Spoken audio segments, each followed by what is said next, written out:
Welcome back to another episode of Security Skills. We're here in the City of London Police Station with Sergeant Fran. And today we're going to be talking to you all about the use of handcuffs, when you can use them, how to use them, and also the police's views on using them. Let's get into it.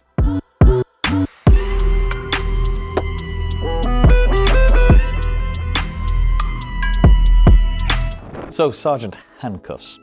Now, a lot of security professionals are handcuff trained and do carry handcuffs with them when they do go to work. But let's start off with, what are the police's views on security professionals carrying handcuffs?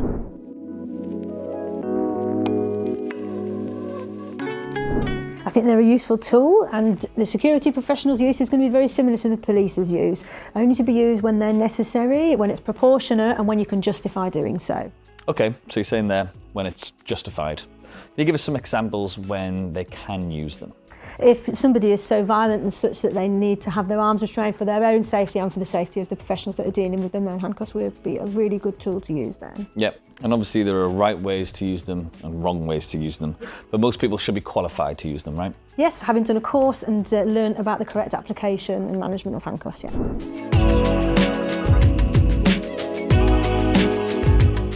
Okay, so before we get into a demonstration, these are rigid handcuffs. But what different types of handcuffs can you get? Okay, so these are the most popular ones. I guess they're the preferred choice of probably most forces or frontline officers because they're in one hand grip. You get better control if you've only got one handcuff on. But you might also encounter hinged cuffs. So they don't have this plastic bit in the middle. They hinge, as the name suggests. They fold into two, and then you can put them in a pouch on your belt or in your pocket. They're a bit more portable.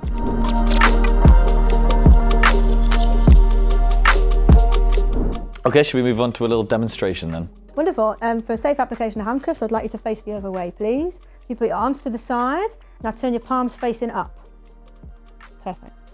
So what I want to do is have for this technique, the back to back, I want the cuff to be coming out the back of the hand. So always have the moving arm facing forward. So you see the cuff comes out the back of the palm. So I can then move this here, so small of your back. And also give the other arm to me, pull it round, turn the wrist. That's it. That's it. Now I'll tighten them both up. Make sure there's room for me to put the finger in between the cuff bars so they're not so tight. Use the key to engage the double lock-in mechanism so those cuffs will not get any tighter, so it reduces the risk of injury to the subject. And then that's it. Keep hold of the cuffs at all times. We've got good control over the subject. And obviously if I try and move, you can... Yeah, then I can move you. Yep. Got a bit of a better advantage here, so even as a small person, but yeah. So that is a compliant cuffing technique.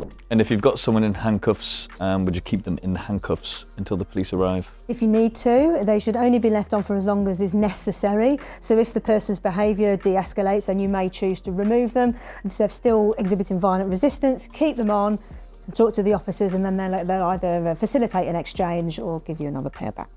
Okay, brilliant. Probably take these off now. Yeah, it's safe removal. So we're going to do the cuff that's furthest away from you. So can you bend over at the waist a little, please? Thank you. Okay, take that arm out and away.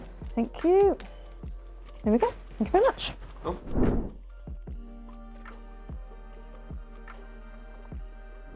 Okay, thanks for that. And it's very common to see in movies, people get handcuffed to the likes of radiators and things like that.